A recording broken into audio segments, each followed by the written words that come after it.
यहाँ उपस्थित सभी गुरु भाई गुरु बहनों के चरणों में मैं प्रणाम करती हूँ। मेरा प्रणाम स्वीकार हो स्वीकार। देखिए, आज बहुत ही सौभाग्य की बात है कि ग्राम मैराग में शिव चर्चा का आयोजन रखा गया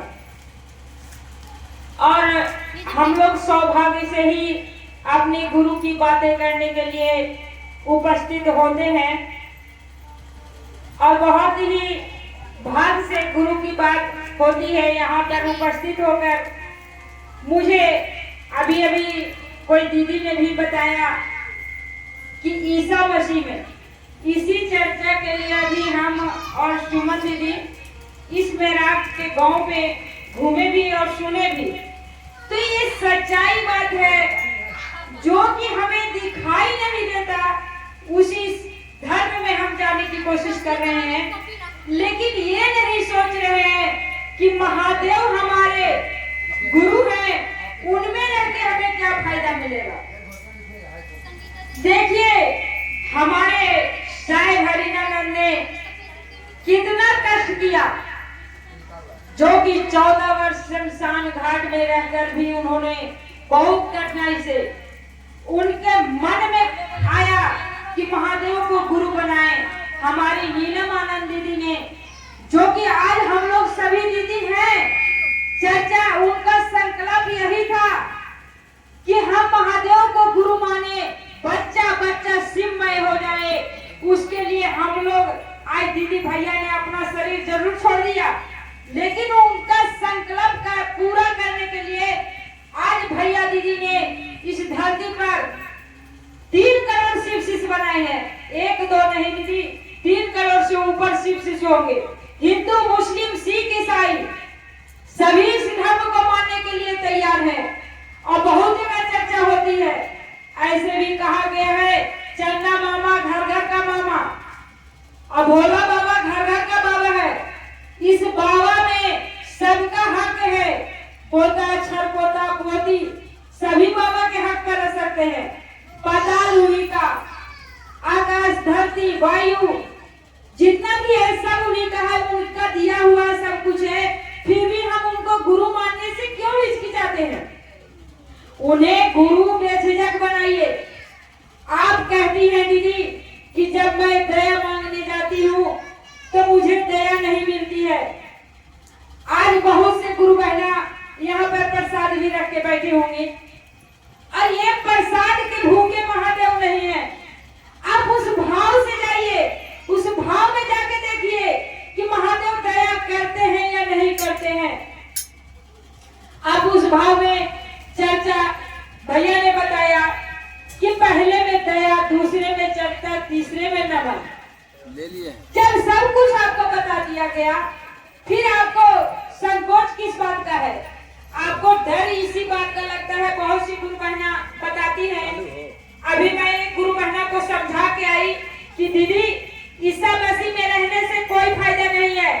अगर आपका मन चलता है तो आप मेरे गुरु महादेव की चर्चा में आके देखिए, बात को समझिए कि चर्चा में क्या फायदा है, क्या घाटा है। अभी मैं जो कहने जा रही हूँ दीदी, ये शरीर मिट्टी का खिलौना है, इसका कोई पता नहीं है कब क्या हो जाएगा। अगर कुछ शरीर में हो जाए तो ऐसा नहीं करना चाहिए कि अपने महादेव को छोड़ दे। आप खेत में जैसा भी बोते हैं वैसा ही फसल काटते हैं, तो जैसा कर्म कीजिएगा वैसा ही फल आपको मिलेगा। ये थोड़ा है कि मेरे महादेव की दोषित है, आप बुरा कर्म करेंगे बुरा फल मिलेगा। इस दुनिया में आप कुछ भी नहीं लेके आए हैं, मुट्ठी बांध कर आए हैं, हाथ पसारे चले जाइएगा दीदी। कुछ ऐसा काम करके जाइए कि जो जग में नाम करके जाइए। इंसान बन के आए हैं, इंसान ही बन के रहिए, हिमालयन बनने की कोशिश नहीं कीजिए। ये कलयुग का प्रयोग है दीदी। कलयुग ऐसा चीज है कि भाई भाई में बंटवारा हो रहा है। दूर की बात तो अलग की चीज है, एक कोख से 2 भाई होते हैं ना, उनमें भी लाठी लठोगल शुरू होती है, क्योंकि वो ज्ञानी है, ज्ञान है ही नहीं उनमें। उन महादेव से दया मांगिए तो आपके घर में काय कलेश से दूर रहिएगा, बहुत दूरी। आप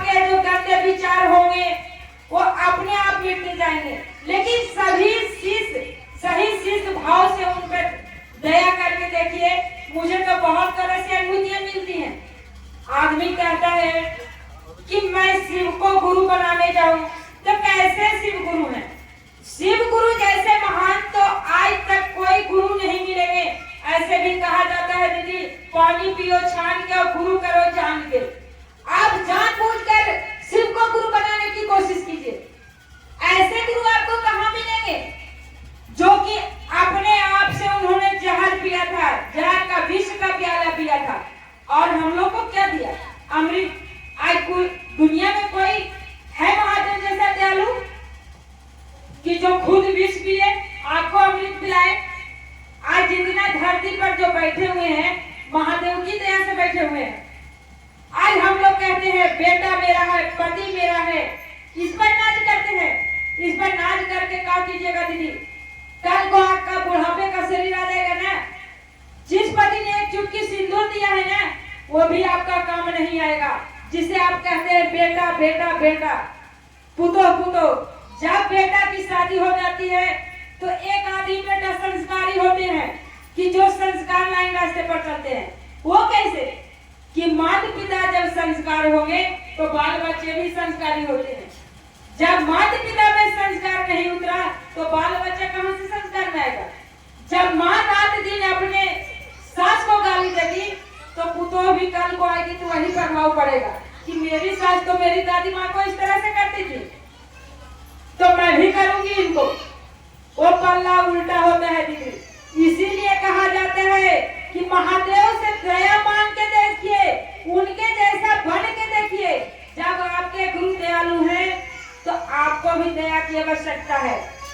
जब आपको कल के लिए कोई लाठी चार्ज भी करे ना, तो आप उसके पास लाठी नहीं उठाइए, उसके प्रति गाली नहीं दीजिए। उसी समय आप शिव शिष्य परिवार हैं तो आपने महादेव से आचार प्रसार कर और दया की भाव में जाइए।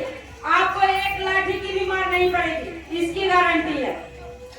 आपको रात में या दिन में किसी तरह का दुख होता है, आप सिर्फ महादेव के शरण में चले जाइए और बोलिए कि हे महादेव, मेरा कुछ भी नहीं है, जो कुछ भी है सो आपका है, मेरा ये पूरा संसार है आपका है।